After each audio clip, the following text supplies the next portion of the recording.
স্বাগত। আজকে হচ্ছে বছরের প্রথম দিন, মানে 2026-এর প্রথম ভিডিও। আজকে সারাদিন যা যা করছি তোমাদের সাথেও শেয়ার করব। যদিও আমাদের আজকে কোথাও পিকনিক করার বা বাইরে কোথাও যাওয়ার প্ল্যানিং নেই, বাড়িতেই রয়েছি। তো তার আগে সবাইকে জানাই হ্যাপি নিউ ইয়ার, নতুন বছরের অনেক অনেক শুভেচ্ছা। সবার যেন এই বছরটা খুব ভালো কাটে, সবাই যেন সুস্থ থাকে, এমনটাই কামনা করি। আর তার সাথে যেটা বলছিলাম, আজকে আমাদের বাড়িতে মানে বাপের বাড়িতে পিকনিক হচ্ছে, তবে যাইনি, এত ঠান্ডা পড়েছে সেই জন্য বাড়িতেই রয়েছি। আর বাড়িতে আমরা আগের বছরও মানে যারা আমার আগের ভিডিও দেখেছে তারা হয়তো জানে যে বছরের প্রথম দিনটা আমরা ওই উঠোনে সবাই উনুনে রান্না ঠান্না করি, বাইরে খাওয়া দাওয়া করি, তো এইভাবেই কাটাই। তো এবারও তেমনটাই ঠিক করেছি যে সবাই ওই বাইরেই রান্নাবান্না করব, বাইরে খাবো দুপুরবেলা, এই হচ্ছে আজকের প্ল্যানিং। তো দেখা যাক কি হয়। এখন এই যে ঠাকুর ঘরের সামনে থেকে ভিডিওটা শুরু করলাম। ঠাকুর ঘর মুছে ঠাকুরকে জাগিয়ে এখন নিচে যাই, চা খেয়ে নিই, তারপরে কি হবে, কি রান্না হবে সব কিছু ঠিক হবে। তো চলো ভিডিওটা এখান থেকে শুরু করছি। পুরো ভিডিওটা তোমরা দেখতে থাকো, আশা করছি ভালো লাগবে।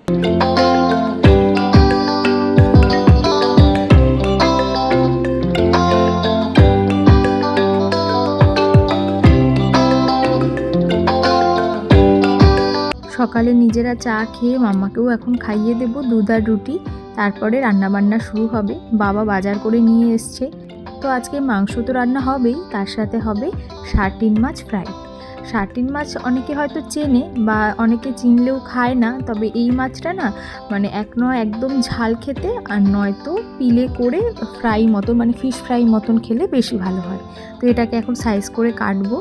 আর এদিকে দেখো আমার কর্তা বক্স লাগিয়ে ফেলেছে, মানে পিকনিকের একটা ভাই বানার জন্য। আর পুকুরের দিকে এরকম দুটো পুরনো চাদর ছিল, সেগুলোকে টানিয়ে দিয়েছে, কারণ ওই দিকটা দিয়ে প্রচুর হাওয়া আসে যেহেতু, তো রান্না করা যাবে না এত হাওয়ায়, সেই কারণে লাগানো। যদিও এই দুটো চাদরে সেই হাওয়া আটকাবে না, তবুও কিছুটা আপডাল তো করতেই হবে। তারপর এদিকে দেখো আরেকজন কাঠ কাটছে, আর মা এদিকে রান্না চাপিয়ে দিয়েছে, আর আমি নিয়ে বসলাম বাঁধাকপি। ডাল হবে, বাঁধাকপি হবে, কিন্তু বাঁধাকপিটা কাটতে গিয়ে দেখলাম অর্ধেক বাঁধাকপি পোকা লেগে গেছে, তাই অর্ধেকের বেশি বাদ দিয়ে যেটুকু ভালো ছিল সেটার সাথে আর 5 রকমের তরকারি মিলিয়ে ওটা মানে পাঁচমিশালি তরকারি করে ফেলেছিল আর কি। পাঁচমিশালি হওয়ার আগেই ডালটা হয়ে গেছিলো, তো টমেটো দিয়ে এমনি পাতলা ডাল করেছে, আর তারপরে পাঁচমিশালি, আর এখন হচ্ছে চিকেন। প্রতিবার তো ওই মাটির হাঁড়িতেই চিকেনটা করা হয়, আজকে আর মাটির হাঁড়িটা বের করেনি, তো কড়াইতেই রান্না করছে।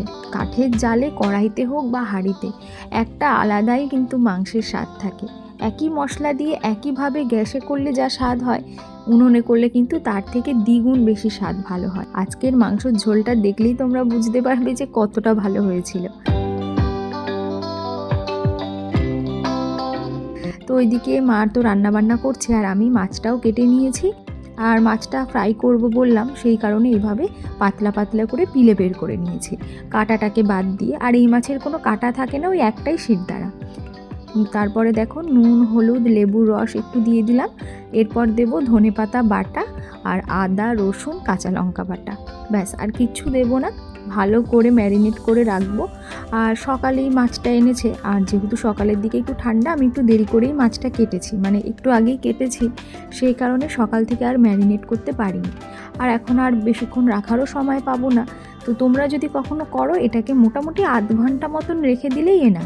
তো আমার কাছে অত সময় ছিল না, আমি এখনই ফ্রাই করে ফেলবো, সেই কারণে দেখো আলাদা করে একটা পাত্রের মধ্যে কিছুটা ব্রেড ক্রাম্বস, আর এদিকে নিয়েছি কর্নফ্লাওয়ার। কর্নফ্লাওয়ার না থাকলে তোমরা ময়দাও দিতে পারো। তারপরে স্বাদ মতো নুন দেব, হলুদ গুঁড়ো, লঙ্কার গুঁড়ো, আর দেবো চিকেন তন্দুরির যে মশলাটা পাওয়া যায় সেটা সামান্য। এটা দিলেও হয়, না দিলেও হয়, ঘরে ছিল তাই একটু ফ্লেভারের জন্য দিলাম।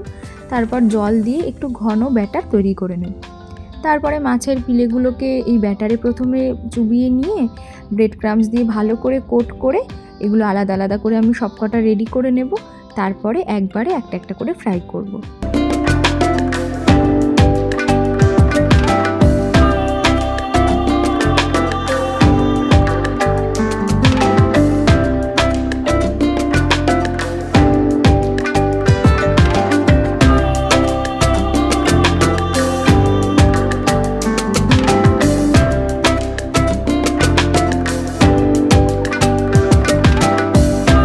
এই যে কাটলেটগুলোকে আমি রেডি করে নিয়েছি, এবার এগুলোকে ভেজে নেব। আর এই সার্ডিন মাছের জানো তো কোনো মানে কাঁটা থাকে না, ছোট ছোট কোনো কাঁটা থাকে না, একটাই কাঁটা থাকে যেটা শিরদাঁড়া, ওটাই। তো এই জন্যই এইভাবে পিলে বার করতে সুবিধাই হয়েছে। তবে একটাই সমস্যা কি, এই মাছের গায়ে না একটা শক্ত মতন কাঁটা লম্বা মানে শিরদাঁড়ার মতন একদম উপরেই থাকে, মানে মাছের দু পিঠেই কিন্তু থাকে।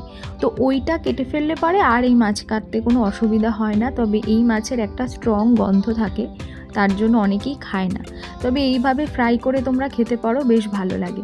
আমরা যখন মুম্বাইতে গেছিলাম তখন মাসি ওখানে বলছিল যে, মানে যারা আমার মুম্বাইয়ের ভিডিও দেখেছো দেখবে একদিনকার এরম শোরমাই মাছ বা শোরমা মাছ এরম কিছু একটা বলছিল। তো ওই জাতেরই মাছ হচ্ছে এইটা, যেটাকে আমাদের এখানে অনেকে সার্ডিন মাছ বলে। আর এখন বাজে ওই 12:30 মতন। মা বললো রান্না যখন হয়ে গেছে বাইরে একটুখানি মানে চা বসাই। তো উনুনেই দেখো চা বসিয়েছে। তখন ও বললো ওই মাছের ফ্রাইটা ওর খুব ভালো লেগেছে, তো দুটো নিয়ে আসতে এখন খাবে। তো আমি ভাবলাম যে মাছ তো আরও ছিল, তো ওখান থেকে আবার দুটো বের করে ভেজে এখন আমরা বেলা 12টার সময় চা আর তার সাথে ওই কাটলেট খাচ্ছিলাম। এই হচ্ছে আজকে আমাদের পিকনিকের মেনু। এখানে রয়েছে টমেটো দিয়ে পাতলা করে মুসুরির ডাল, স্যালাড, এটা তো দেখালাম ফিশ ফ্রাই, এখানে রয়েছে পাঁচমিশালি তরকারি, এটা মাম্মার মাংস, আর এটা আমাদের আর একটা বাটিতে রাখা রয়েছে দুভাগে। তো এই একটা, আর এই হচ্ছে চাটনি, আর খাওয়ার সময় পাঁপড়টা ভেজে নেব। এখন এগুলো সব এখানেই ঢাকা দিয়ে রাখবো, আর ইচ্ছা আছে সবাই মিলে আজকে ছাদে খাবো। মাম্মাকে এখন খাইয়ে দেব, এই যে মাম্মার স্নান হয়ে গেছে, ওকে এখন খাইয়ে দেব, তারপরে আমরা ছাদে গিয়ে খাবো। বলতে বলতে আমরা ছাদেও চলে এসেছি। আর আরেকটা জিনিস তোমাদেরকে দেখাই, মাম্মা তো খেয়ে উঠে নিচেই ঘুমিয়ে পড়েছে। এবার আমরা যেহেতু ছাদে খাবো সেই জন্য ও নিচে থাকবে বলে আমরা এইভাবে আর কি ভিডিও কলের ক্যামেরাটা আর কি অন করে রেখে দেখছিলাম আর ওপরে খাচ্ছিলাম। তো মা আর বাবা বলছিল না নিচেই খেয়ে নিই, কারণ মাম্মা নিচে ছিল। কিন্তু পিকনিকে যদি একটু বাইরে বসে নাই খাই রোদে, তাহলে কিন্তু পিকনিকটা বলা যায় ইনকমপ্লিট। তো ও বললো যে অসুবিধা নেই, ফোনে এইভাবে আমরা ওকে দেখতে পারবো, কিছুক্ষণই তো সময় লাগবে, চলো ছাদে বসেই খাই। তো সেই কারণে এসছি। তবে মাম্মা যদি থাকতো আরও ভালো হতো জানো তো, কারণ আজকে কিন্তু অন্য দুদিনের তুলনায় ঠান্ডাটা অনেক কম ছিল।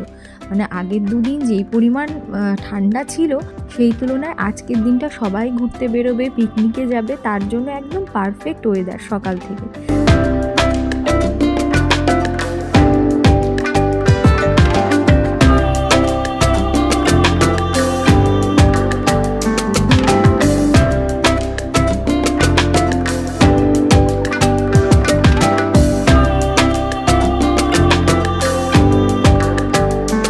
বাজে এখন ঘড়িতে 4:10 মতন। খাওয়া দাওয়া করে আর শুইনি, এখন রেডি হয়ে একটু বেরোচ্ছি। প্রথমে ভেবেছিলাম যে আগের বারের মতনই সবাই খেয়ে দিয়ে দুপুরবেলা মানে 3টে সাড়ে 3টের দিকে একটু পার্কে যাব, কিন্তু আজকে একটু দেরি হয়ে গেছে উঠতে উঠতে খেয়ে, সেই কারণে একটু পরে তো পার্ক বন্ধও হয়ে যাবে, তাই আর যাচ্ছি না। মা মাম্মাকে নিয়ে শুয়েছে, বলো তোরা যা, মানে আমরা আর যাচ্ছি না। তো আমরা মানে পার্কের দিকে যাব না। তো আমাদের বাড়ির কাছেই মানে একটা কাবাডি টুর্নামেন্ট হচ্ছে এখানে 3-4 দিন ধরে, আজকে বা কালকে হয়তো ফাইনাল রয়েছে। তো ও প্রতিদিনই বাড়ি এসে মানে দেখতে যায় আর কি, এসে বলে যে খুব ভালো খেলা হচ্ছে, নিয়ে যাবে অনেকদিন ধরেই ও মানে বলছিল। তো ভাবলাম যাই আজকে, বরং একটু গিয়ে ঘুরে আসি। তো চলো বেরোই, এখন তোমাদের সাথেও শেয়ার করব।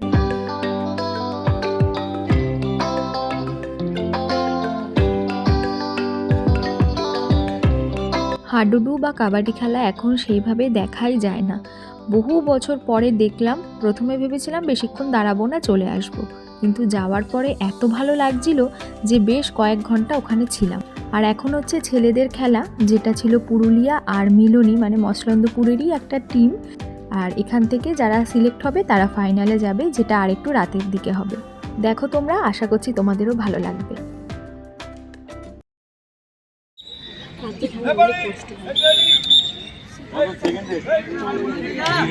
এরকম টাইমে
পরে বলেছিলাম খেলা হবে তারপরে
এতক্ষণ তো ছেলেদের খেলা হচ্ছিল আর মিলনী বলে যে টিমটা খেলছিল তারাই কিন্তু জিতেছে এবং ফাইনালে গেছে। আর এখন দেখো সাইডে মেয়েরা প্র্যাকটিস করছে। মেয়েদের আজকে রয়েছে ফাইনাল, মানে গত দুদিন ধরে ওরা অনেকগুলো টিমেই খেলা হচ্ছিল, ছেলে আলাদা মেয়ে আলাদা। তো সেখান থেকে টিম কিছু সিলেক্ট হয়েছে, আজকেই ফাইনাল হবে। তো ছেলেদের সেমিফাইনাল হয়ে গেল আর মেয়েরা এখন যাদের খেলা শুরু হবে তাদের আজকে ফাইনাল। তো আমি যদিও পুরোটা মানে শেষ পর্যন্ত দেখিনি, তবে রেজাল্ট কি হলো অবশ্যই ভিডিও শেষে তোমাদেরকে বলবো। তো মেয়েরা যে এত সুন্দর খেলছিল বিশ্বাস করো, দেখে মনে হচ্ছিল যে আমরা কত দূর পিছিয়ে রয়েছি বা আমাদের চিন্তা ভাবনাও কতটা দূরে। তো অনেকেই বাচ্চা কাচ্চারা এখনও এই খেলাটা সম্পর্কে কিছুই জানে না। আমরা যদিও বা কিছুটা দেখেছি, কিন্তু এখনকার বাচ্চারা কিন্তু বলতেই পারবে না। তো এদের দেখে মনে হচ্ছিল এরাই হচ্ছে ভবিষ্যৎ, যারা এই খেলাটাকে আরও এগিয়ে নিয়ে যাবে এবং খেলার এই ঐতিহ্যটাকেও ধরে রাখবে। আর একটা কথা বলি, এখন যে দুটো টিম খেলছে, একটা হচ্ছে মুর্শিদাবাদ, একটা হচ্ছে হুগলি। মানে গ্রিন কালারের যারা ড্রেস পরে রয়েছে ওরা ছিল হুগলি, এবং ব্লু কালারের যেই পরেছে ড্রেসটা ওরা হলো মুর্শিদাবাদ। তো ওদের খেলাও কিছুটা তোমরা দেখে নাও, তারপর তোমাদের বলছি যে কারা জিতেছে।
জানি না তোমাদের কেমন লাগছে বা ভিডিওতে কতটা তোমরা বুঝতে পারছো খেলাটা। তো আমি কিছু কিছু করে অনেকটাই ভিডিও করেছি যাতে সবার সাথে শেয়ার করতে পারি। আর মানে অনেকটা রাতও হয়ে যাচ্ছিল, বাড়িতে যাব ভেবে পুরো খেলাটা না দেখে আর আসতে পারিনি। কিন্তু বিশ্বাস করো ভীষণ ইচ্ছা ছিল পুরো খেলাটা দেখার। তবে পরে রাতে যখন ও বাড়ি ফেরে, মানে আমাকে নামিয়ে দিয়েও গেছিলো, তো পরে যখন ফেরে তখন আমাকে বলল যে কারা জিতেছে। তো ছেলেদের টিমে তো বললাম মিলনী বলে যে মসলন্দপুরের টিমটা, ওরা ফাইনালে উঠেছিল আর ওদের সাথে ছিল চন্দননগরের একটা টিম। তো ফাইনাল কিন্তু জিতেছে চন্দননগর। আর এই যে হুগলি আর মুর্শিদাবাদের খেলাটা হলো মেয়েদের, এখানে কিন্তু জিতেছিল হুগলি। এই একটু আগেই বাড়িতে আসলাম, এসেই চা খেয়ে ওপরে চলে এসেছি, এখন পুজো দেব, তাই ভিডিওটা আর বড় করব না, এখানেই শেষ করব। আর শেষ করার আগে সবাইকে আরও একবার জানাই হ্যাপি নিউ ইয়ার। নতুন বছরটা যেন সবার খুব খুব ভালো কাটে, কারণ 2025টা সবার জন্য ভীষণই খারাপ গেছে। কারণ বছরের শুরু থেকে শেষ পর্যন্ত প্রত্যেকটা মুহূর্তে একটার পর একটা খারাপ ঘটনা আমাদের দেশে ঘটে চলেছে এবং দেশের বাইরেও। তো কোনো কিছুই ভালো হয়নি 2025-এ, সেই কারণে 2026টা যেন সবার ভীষণ ভালো কাটে। আর বলছেও এটা নাকি খুব ভালো হবে, কারণ এই বছরটা রবি গ্রহের বছর, সেই কারণে প্রত্যেকের জন্য 2026টা নাকি ভীষণ ভালো হবে। আর তেমনটাই যেন হয়, ঈশ্বরের কাছে কামনা করি প্রত্যেকে যেন ভালো থাকে, সুস্থ থাকে এবং আপনজনকে যেন কারোর হারাতে না হয়। আজকের মতন ভিডিওটা এখানেই শেষ করছি। আর যারা যারা আমার চ্যানেলটা এখনও সাবস্ক্রাইব করোনি এবং আমার ভিডিও প্রথমবার দেখছো, তারা প্লিজ আমার চ্যানেলটা সাবস্ক্রাইব করে আমার পাশে থেকো। আবার খুব তাড়াতাড়ি দেখা হচ্ছে নতুন ভিডিওতে। সবাই ভালো থেকো, সুস্থ থেকো। Thank you.